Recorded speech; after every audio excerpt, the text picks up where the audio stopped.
बोल जयकारा बोल मेरी श्री गुरु महाराज की जय।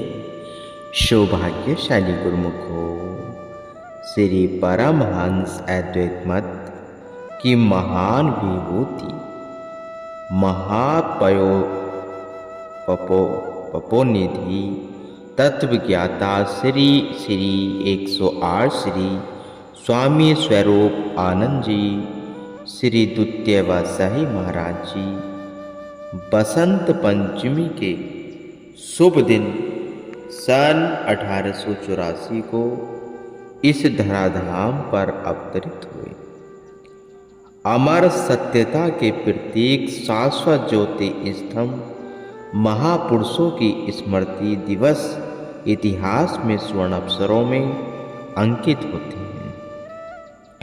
ऐसे महान और अति दुर्लभ अवसरों पर मिलने वाले अलौकिक खुशी की अनुभूति आत्म आनंद एवं मानसिक शांति में जीवन में उजियारा भर देते हैं। श्री सद्गुरु दाता दयाल जी श्री पंचम वात्साही महाराज जी की हजूरी में यह शताब्दी समारोह 7 फरवरी सन 1984 बसंत पंचमी मंगलवार के दिन श्री आनंदपुर में बड़ी धूमधाम से संपन्न हुआ। आवास स्थान से लेकर श्री मंदिर तक मार्ग को रंग बिरंगी लड़ियों एवं सुंदर गेटों से सुसज्जित किया गया। पर्व से पूर्व महाप्रभु जी ने आने वाली संगतों के आवास स्थान और लंगर आदि के सुचारू प्रबंध के लिए स्वयं कठिन परिश्रम करके सारी सुव्यवस्था की।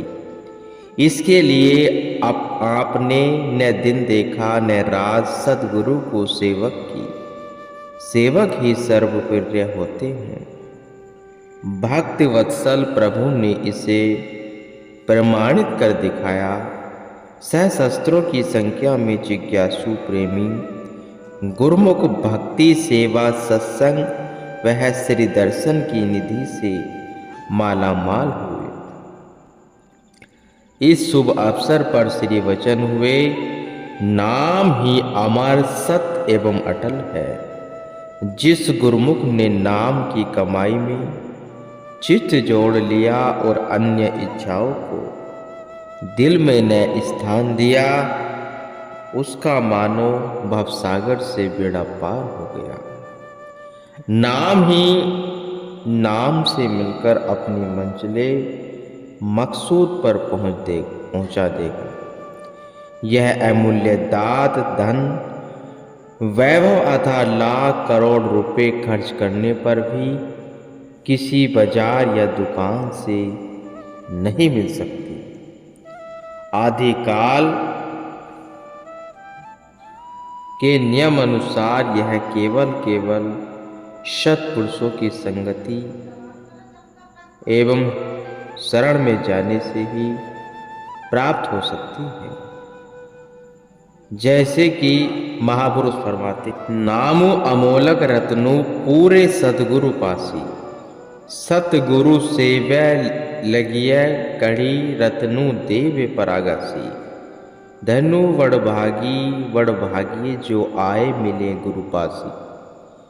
करोड़ों जन्मों से जीव 84 की यंत्रणाएं झेल रहा है।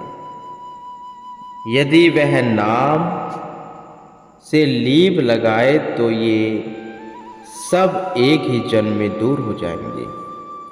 नाम वह सच्चे सुख और शांति का खजाना है, जिसको पा लेने पर दुख राम नजदीक ही नहीं आ सकती। जैसे दिल में मांग होती है, कुदरत उसे अवश्य पूरा करती है। गुरुमुखों के दिल में भी ऐसी मांग थी कि जन्मांतरों से मालिक से बिछड़ी हुई आत्मा को जो कि मोह माया का शिकार होकर दुख उठा रही है, उसे इससे मुक्ति प्राप्त हो, वह आनंद के स्रोत एवं सुखों के भंडार में प्रवेश कर जाए। उस आत्मिक पुकार को पूर्ण करने के लिए ही संत महापुरुष समागम रचाते हैं, जिससे जीवों को सुख और आनंद और शांति की प्राप्ति हो। इसी मांग को पूरा करने के लिए श्री परम दयाल जी प्रथम बादशाही महाराज जी ने श्री परमहंस अद्वैत मत की स्थापना की। उसी पावन सिलसिले अनुसार इस दरबार से हजारों लाखों प्राणी लाभ प्राप्त कर रहे हैं और करते रहेंगे। बसंत पंचमी का महान उत्सव आज आप मना रहे हैं। यह शुभ दिवस श्री द्वितीय बादशाही जी की शुभ जन्म शताब्दी का है। महापुरुषों की स्मृतियाँ साक्षात सुख एवं आनंद प्रदान करने वाली होती हैं। उनकी संगति की ही सुख आनंद का स्रोत है। जिन्होंने सत्पुरुषों की संगति ग्रहण की, उन्होंने अपने अनुभवी ज्ञान द्वारा लिख दिया कि सतगुरु प्रकटे जग में हुआ अज्ञान विनाश, चाहू और सुख छा गया, ज्ञान का हुआ प्रकाश। सत्पुरुषों के प्रकट होने से अज्ञान का अंधकार दूर होकर ज्ञान का प्रकाश हो जाता है। जहाँ देखो खुशी ही खुशी, सुख ही सुख नजर आता है। ऐसे ही गुरुमुखों के भाग्य सराहने योग्य हैं। जिन्हें ऐसे समागम मिलते हैं, वे इससे लाभ उठाते हैं और अपने जीवन को सफल करते हैं। श्री प्रेम वचन अमृत रस का पान दर्शनाति जिज्ञासु गुरुमुख गदगद हो जयकार अपने भाग्य सराहने लगे। सभी प्रेमियों को ऐसे अनूठे आत्मिक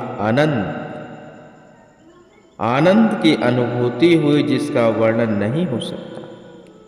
इसके पश्चात श्री द्वितीय बादशाही महाराज जी के शताब्दी समारोह में उनके जीवन की पावन लीलाओं को भजन के रूप में सबने श्रवण किया, प्रसाद बांटा गया तथा इस उपलक्ष्य में भंडारा भी हुआ। मुकुट में मणि के भांति शोभायमान सब तीर्थों का सिरमौर श्री आनंद सर श्री आनंदपुर को महान तीर्थधाम बनाने का श्रेय लिए हुए शोभायमान।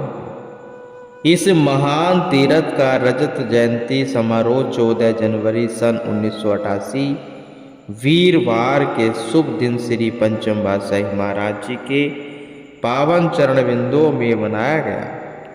ज्योति में उपासना स्थल एवं श्री आनंद सर को चारों ओर से सजाया गया।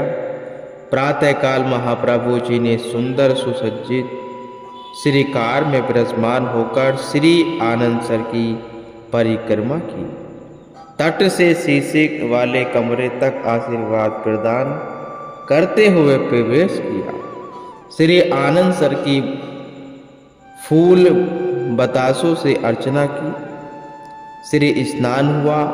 उसी पावन चरणों तक में हजारों की संख्या में प्रेमी श्रद्धालु मंजन करने का परम सौभाग्य प्राप्त हुआ।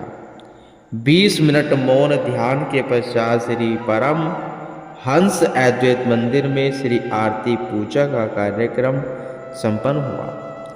महातीरथ श्री आनंद सर की महिमा के भजन गाए, फिर प्रसाद वितरित हुआ। लगभग 11 बजे दिव्य सत्संग भवन में श्री दर्शन खुले और उसी पावन बेला में अमृत में वचनों की वृष्टि करते हुए आपने फरमाया, गुरुमुखों कुदरत ने इस संसार की रचना की है और इस संसार की रचना में इस जीव को दुर्लभ मनुष्य देही प्राप्त हुई है। यह ऐसी दुर्लभ अलभज्ञ वस्तु जो बड़े भाग्यों से प्राप्त होती है, परंतु इस दुर्लभ और अलभज्ञ वस्तु की सही कीमत परख पहचान करने के लिए, इसका पूरा लाभ उठाने के लिए और इसके लक्ष्य को पाने के लिए संत महापुरुषों की अत्यधिक जरूरत पड़ती है, वरना यह दुर्लभ और अमूल्य वस्तु हाथ से निकल जाती है। जिनके पूर्वले जन्मों के पुण्य संस्कार और नेक कमाई हो, उनकी मांग के अनुसार उन्हीं लक्ष्य तक पहुंचने के लिए युग युग में संत महापुरुष हमेशा अवतार लेकर आया करते हैं। यह प्राकृतिक विद्वान है, जहाँ मांग हो वहाँ प्राकृतिक उस मांग को पूर्ण करने में तत्पर रहती है। आपने महापुरुषों की वाणियों में सुना होगा तथा इतिहास में भी इस बात का साक्षी है कि हर युग में महापुरुष आते रहे हैं। संस्कारी तथा अधिकारी रूहों को भक्ति पद दर्शाने व उनको मंजिल पर पहुंचाने के लिए ही उन्होंने अवतार धारण किया है। परंपरा अनुसार सतयुग में भगवान विष्णु, त्रेता में श्री रामचंद्र जी महाराज और द्वापर में श्री कृष्ण जी तथा कलयुग में परम संत कबीर जी और बाबा नानक देव जी आदि रूहों में अवतरित हुए, अतः हर युग में बिछड़ी हुई आत्माओं को परमात्मा से मिलाकर उन्हें अपने लक्ष्य तक पहुंचाया है। प्राकृतिक नियम अनुसार इस युग में भी श्री 108 श्री परमहंस दयाल श्री प्रीतम बादशाह जी अवतरित हुए। प्रेमी गुरुमुख भक्ति अभिलाषा रूहों को सत्य मार्ग दर्शाने तथा उनकी आत्मिक तृष्णा बुझाने के लिए, सत्य नाम का दान देने के लिए उनकी मौज विशाल रूप से उठी। इसके लिए उन्होंने श्री आनंदपुर के स्थान को भक्ति का केंद्र बनाने के लिए उपयुक्त किया, समझा और सुना। इसके पश्चात श्री द्वितीय बादशाह महाराज जी ने श्री आनंदपुर की नींव रखी तथा पश्चिमी सीमा प्रांत के प्रेमी गुरुमुखों को इस भूमि को आबाद करने के लिए यहाँ बसाया। इस प्रकार दिन प्रतिदिन इसकी उन्नति व विकास की ओर ध्यान दिया। श्री परमहंस अवतार श्री द्वितीय बादशाह महाराज जी ने यहाँ निवास स्थान, सत्संग भवन आदि का निर्माण करवाया। श्री परमहंस अद्वैत मंदिर की नींव रखी तथा इसे महान तीर्थधाम बनाने के लिए श्री आनंदपुर की रचना रचाई। श्री चतुर्थ बादशाह महाराज जी ने इसकी सुव्यवस्था कर उन्नति की ओर अग्रसर किया तथा नित्य नियम पूर्वक श्री आरती पूजन व भजन अभ्यास पर अत्यधिक बल दिया। गुरुमुखों को सूरज शब्द योग का अभ्यास करवाकर बिछड़ी हुई आत्मा को मालिक से मिलाने का ढंग बताया, जिससे कि गुरुमुख नित्य प्रति इन नियमों का पालन करके जीवन का कल्याण कर सके। गुरुमुख